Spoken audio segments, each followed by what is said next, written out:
Olá, meus queridos alunos do nono ano, tudo bem com vocês? Espero que sim. Na semana passada, nós trabalhamos com a equação de segundo grau completa. O que são as equações de segundo grau completas? São as equações em que o valor de A, de B e de C são diferentes de zero. Hoje, vamos trabalhar com equações de segundo grau incompleta. O que são as equações de segundo grau incompletas? São as equações em que o valor de B e de C ou de C são igual a zero, tá? Então, eu vou ter o valor de B ou de C igual a zero. Então, a nossa equação é incompleta. Quando a equação de segundo grau é completa, a maneira mais fácil de ser resolvida é por Bhaskara, tá? Então, já vimos, já estudamos, já fizemos vários exercícios. Agora, vamos ver uma outra maneira de resolver equações de segundo grau incompletas, ok? Então, vamos para a página 29, no exercício 43. Essa primeira equação, x² igual a 25. Se a gente olha para essa equação, nós vemos que o valor de A é igual a 1, que é o valor que está na frente do x². O valor de B seria o valor que estaria multiplicando o x. Nós não temos o x nessa equação, nós só temos o x². Então, nesse caso, como nós não temos o número, o coeficiente que multiplica o x, então o valor do B é zero. E no caso, o valor de C, que é o número que vem sozinho, sem o x, seria menos 25 nessa primeira equação, certo? Então, vamos lá. Como que a gente resolve? Aqui, esse exercício ele está bem simples, porque já começou com x² igual a 25. Eu quero encontrar o valor de x. Para isso, eu substituo esse quadrado por mais ou menos a raiz quadrada de 25, ok? Então, x é igual a mais ou menos, quanto que é a raiz quadrada de 25? É igual a 5. Então, se nós estivéssemos resolvendo por Bhaskara, o valor do x1 seria 5 e o valor de x2 seria menos 5. Só que como essa equação é incompleta, então ela é mais fácil e mais rápida de ser resolvida. Tá bom, pessoal? Aqui, na letra B, mesma coisa. Quem seria o valor do A? O A seria 1. O B, nós não temos o número multiplicando x. Então, nesse caso, o B é igual a zero. E o nosso C é igual a menos 100. Então, olhem para essa equação.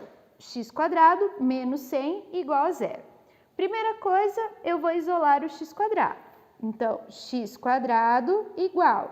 Era menos 100 antes da igualdade, passando para depois da igualdade, fica 100. O que eu faço com esse x²? Eu substituo o quadrado por mais ou menos raiz do número que está aqui. Então, mais ou menos raiz de 100. Então, x igual a mais ou menos, quanto que é a raiz quadrada de 100? 10. Então, quais são as raízes dessa equação de segundo grau?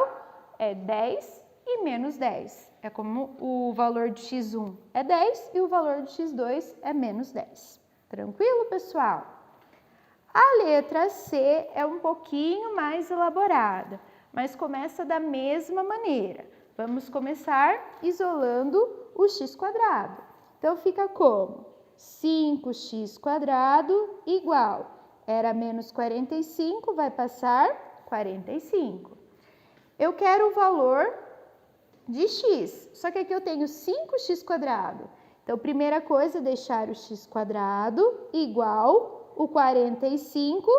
E o que eu faço com esse 5 que estava multiplicando? Se ele estava multiplicando, ele passa dividindo. Então, x² igual 45 dividido por 5, 9. Mas eu quero x²? Não, eu quero o valor de x. Então, o que eu faço com esse quadrado? Eu substituo o quadrado por mais ou menos raiz do número que está aqui. Então, raiz quadrada de 9. Então, x vai ser igual a mais ou menos a raiz quadrada de 9 é 3. Certo, pessoal? E agora a letra D? Vamos tentar fazer a mesma coisa na letra D para ver o que vai acontecer? O que eu faço? Eu quero o valor de x. Se eu quero o valor de x, eu troco o quadrado por mais ou menos a raiz quadrada de menos 25. Mas por definição de raiz quadrada, existe raiz quadrada de um número negativo? Não, né? Então, essa equação aqui da letra D é aquele caso de quando o nosso delta dá um valor negativo, que nós nem continuamos resolvendo, né? O que a gente escreve?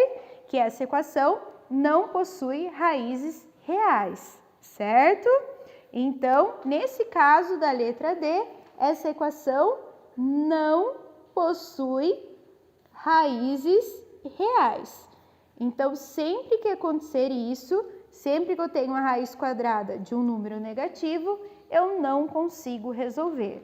Então, eu paro e essa equação, nesse momento, né, como eu falei para vocês, ela não possui raiz nos números reais. Lá no terceiro ano do ensino médio, quando vocês estiverem estudando os números complexos, aí a gente consegue resolver essa equação. E ela possui raízes complexas. Mas esse é um assunto mais para frente. Tudo bem, pessoal?